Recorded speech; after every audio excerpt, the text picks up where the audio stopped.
Want to welcome everyone here today. Without objection, the chair may declare a recess at any time. I now recognize myself for the purpose of delivering an opening statement. Good morning and welcome to today's full committee hearing on sanctuary cities with the mayors of 4 American cities: Boston, New York, Chicago, and Denver. Over the past 4 years, the Biden administration created the worst border crisis in American history. The Democrats said that President Biden did not have the power or the money to stop the flow of illegal aliens at the southwest border. Turns out, the only thing President Biden did not have was the willpower. In a few short weeks, President Trump has proved what we all know to be true. The Biden administration could have stopped the crisis at any moment. Turns out, if only they had the courage to enforce the law. Since President Trump assumed office, illegal entries at the southwest border have plummeted. A 94% drop in 1 month. 94%. Under President Trump, the world knows that there are consequences for unlawful entry into the United States. The border crisis was not the result of climate change, a lack of resources, or a failure to grant amnesty. It was the result of the last administration's deliberate choice. President Biden enacted policies starting on the day he assumed office to allow millions of unvetted illegal aliens to pour into the United States. Many of these illegal aliens have long rap sheets that include violent crimes. President Trump has an electoral mandate from the American people to deliver on his promises to secure the border and enforce the immigration laws of the United States. And he is delivering on this promise big time. The mayors here today each lead so-called sanctuary cities. And let's be clear, these policies only create sanctuary for criminals.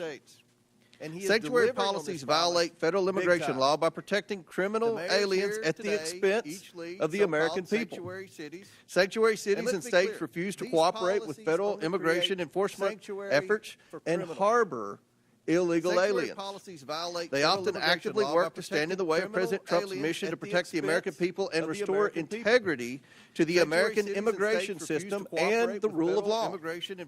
Sanctuary cities forbid their officials, including those in law enforcement and public safety roles, from sharing information about illegal aliens in their cities with the federal government or turning over criminals in their custody to ICE. As a result, sanctuary cities release criminal illegal aliens back onto the streets, where they often go on to commit more crimes. In Chicago, for example, an illegal alien who was recently arrested for killing a 63-year-old man had previously been arrested in Chicago for trying to lure a child. ICE lodged a detainer against the criminal alien, but Chicago authorities released him back onto the street because of the city's reckless sanctuary policy. And now an innocent man is dead because of Chicago's refusal to follow the law. These reckless sanctuary policies also force federal immigration officers to go into local communities to apprehend criminal illegal aliens. If sanctuary cities were to simply communicate and work with federal immigration authorities, then federal agents could arrest criminal illegal aliens in a secure environment like a state or local jail. Instead, they have to risk their own safety and public safety by having to go into uncertain, dangerous circumstances just to make arrests. Sanctuary cities make us all less safe and are a public safety nightmare. That is why I launched an investigation into sanctuary cities and why these mayors are here today. We cannot let pro-criminal alien policies and obstructionist sanctuary cities continue to endanger American communities and the safety of federal immigration enforcement officers. Today, Mayors Wu, Johnston, and Adams will be publicly accountable for their failure to follow the law and protect the American people. President Trump and his administration are taking action against sanctuary cities. And Congress must follow, not by allowing a single penny of federal funding to go to cities and states that prioritize criminal aliens over the American people. I now yield to Ranking Member Conley for his opening statement. Thank you, Mr. Chairman. Every member here today